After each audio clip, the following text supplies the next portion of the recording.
With President Putin today. Yeah. You'd mentioned that the Pope would like to take a role potentially in mediating these talks.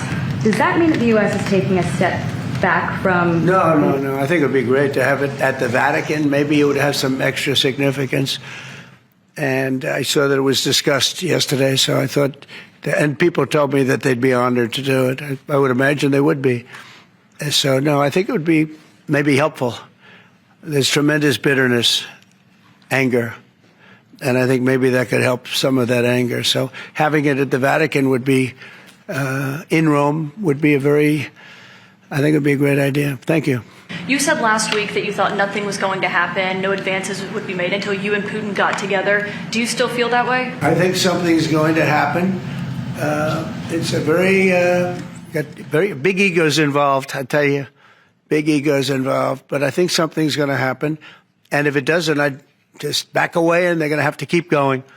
Again, this was a European situation. It should have remained a European situation. Did you ask President Putin to meet with you? About what? About Ukraine.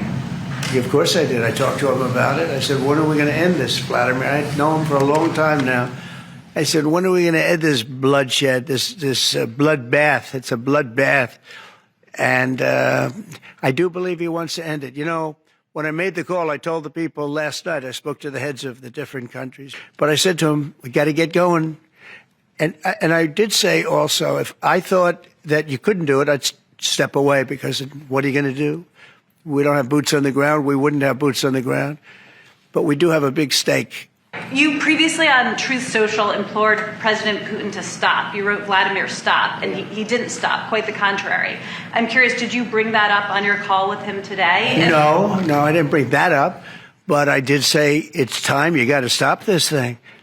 And I believe he wants to stop. Look, I would be, I think, very able to tell whether or not he wanted to or what. I thought there was a very good chance, like a 50-50 chance, that he would say, I want to take the whole thing.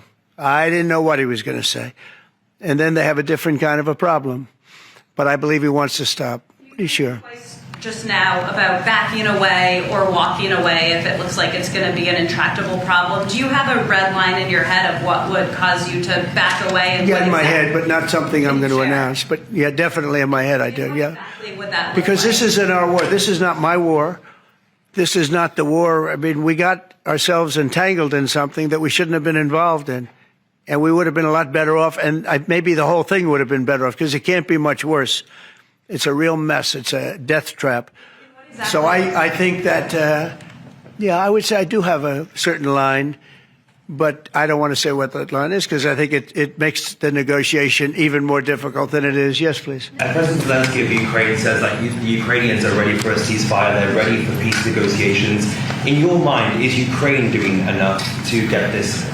I'd rather tell you in about 2 weeks from now, because I can't say yes or no. I think, look, he's a strong person. Zelensky, a strong guy. And he's not the easiest person to deal with, but I think that he wants to stop. He's, not. It's a very bad thing that's happening over there. I think he wants to stop, but I could answer that question better in 2 weeks or 4 weeks from now. I hope the answer is that he wants to get it solved.